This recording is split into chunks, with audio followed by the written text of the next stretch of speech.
Nelson H. Barbour was born in Throopsville, New York, August 21, 1824, and died in Tacoma, Washington, August 30, 1905. Barbour was an influential Adventist writer and publisher, best known for his association with and later opposition to Charles Taze Russell. Life. Barbour was the son of David Barbour and the grandson of Friend Barbour. Both the family and official documents used the spelling Barbour and its alternative spelling Barber. He was related to a number of prominent New Yorkers including D.O. Lewis. He attended Temple Hill Academy at Geneseo, New York, from 1839 to 1842. While at Temple Hill he also studied for the Methodist Episcopal ministry with an elder Ferris, possibly William H. Ferris. Barbour was introduced to Millerism through the efforts of a Mr. Johnson who lectured at Geneseo in the winter of 1842. Barbour associated with other Millerites living in that area. These included Owen Crozier, William Marsh, Daniel Cogswell and Henry F. Hill. Cogswell later became president of the New York Conference of the Advent Christian Church. Hill became a prominent author associated with the Evangelical Adventists. Adventists in the Geneseo area met in Springwater to await the Second Coming in 1843. The disappointment was profound. Barbour suffered a crisis of faith. He later wrote, "We held together until the autumn of 1844. Then, as if a raft floating in deep water should suddenly disappear from under its living burden, so our platform went from under us, and we made for shore in every direction, but our unity was gone, and, like drowning men, we caught at straws." Barbour pursued a medical career, becoming a medical electrician, a therapist who treated disease through the application of electric current, which was seen as a valid therapy at the time. He went to Australia to prospect for gold, returning via London in 1859. Barbour claimed to have preached during his time in Australia. A shipboard discussion with a clergyman reactivated his interest in Bible prophecy. He consulted books on prophetic themes at the British Library and became convinced that 1873 would mark the return of Christ, based on ideas advanced by others since at least as early as 1823. Returning to the United States, Barbour settled in New York City, continuing his studies in the Astor Library. When fully convinced, he wrote letters and visited those whom he felt might best spread his message, though few were interested. Barbour became an inventor and associated with Peter Cooper, the founder of Cooper Union. He patented several inventions. By 1863, he was in medical practice, dividing his time between Auburn and Rochester, New York. He returned to London in 1864 to demonstrate one of his inventions. He used his association with other inventors and scientists to spread his end-times doctrine, and some of his earliest associates in that belief were inventors and physicians. He published something as early as 1868, though it has been lost. In 1871 he wrote and published a small book entitled Evidences for the Coming of the Lord. In 1873, or The Midnight Cry, which had 2 printings. Articles by Barbour also appeared in the Second Adventist Press, notably The World's Crisis. As 1873 approached, various groups began advocating it as significant. Jonas Wendell led one, another centered on the magazine The Watchman's Cry, and the rest were associated with Barbour. British Barbarites were represented by Elias H. Tuckett, a clergyman. Many gathered at Terry Island to await the return of Christ in late 1873. Barbour and others looked to the next year, which also proved disappointing. Led by Benjamin Wallace Keith, an associate of Barbour's since 1867, the group adopted the belief in a two-stage, initially invisible presence.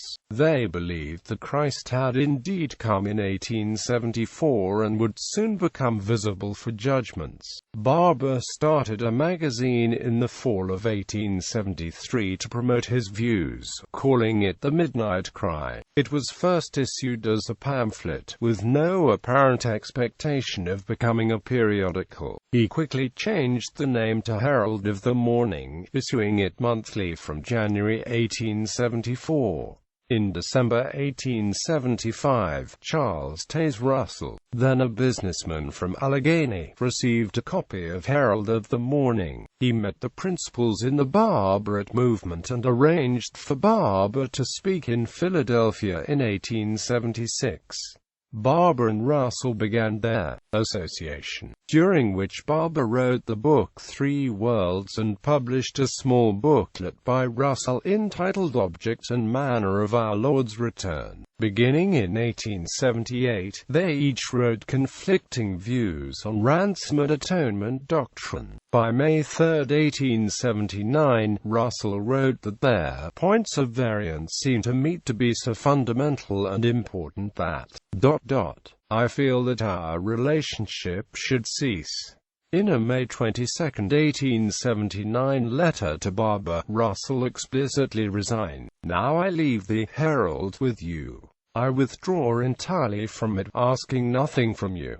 Please announce in next no. of the Herald the dissolution and withdraw my name. Quote. In July 1879, Russell began publishing Zion's Watchtower, the principal journal of the Bible student movement. By 1883, Barbour abandoned belief in an invisible presence and returned to more standard Adventist doctrine. He had organized a small congregation in Rochester in 1873.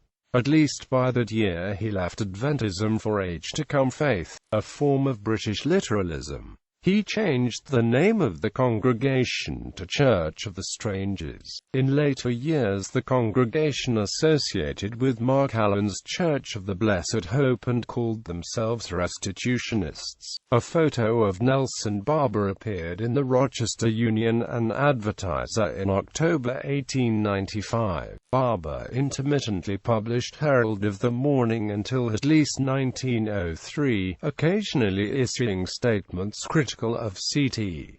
Russell. He wrote favorably though cautiously that he was persuaded 1896 was the date for Christ's visible return, an idea that had grown out of the Advent Christian Church. The last date set by Barbour for Christ's return was 1907. By the time of his death the Rochester church numbered about 50, with very minor interest elsewhere. In 1903 Barbour participated in a conference on mob spirit in America. He advocated the establishment of a predominantly black state in the American Southwest. Barbour died while on a trip to the West in 1905 of exhaustion.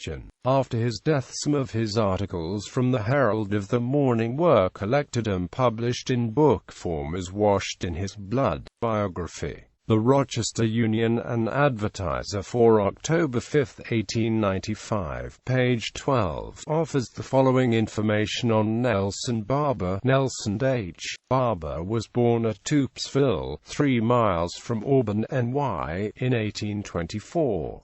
At an early age the family moved to Cohocton, Steuben County, NY. For the age of 15 to 18, he attended school at Temple Hill Academy, Genseco, New York, at which place he united with the Methodist Episcopal Church, and began a preparation for the ministry under Elder Ferris. Having been brought up among Presbyterians, however, and having an investigating turn of mind, instead of quietly learning Methodist theology he troubled his teacher with questions of election, universal salvation, and many other subjects. efforts, until it was politely hinted that he was more likely to succeed in life as a farmer than as a clergyman. But his convictions were strong that he must preach the gospel even if he could not work in any theological harness, and at 19, he began his life work as an independent preacher, since which all that is worth reporting in his life is inseparable from his theological growth. He could not believe in an all-wise and loving Father, permitting the fall, then leaving man's eternal destiny to a haphazard scramble between a lukewarm church and a zealous devil. On the contrary, he believed the fall was permitted for a wise purpose, and that God has a definite plan for man, in which nothing is left to chance or ignorance. Mr. Barbour believes that what he denominated the present Babel of confusion in the churches is the result of false teaching and the literal interpretation of the parables. The Church of the Strangers was organized in 1879.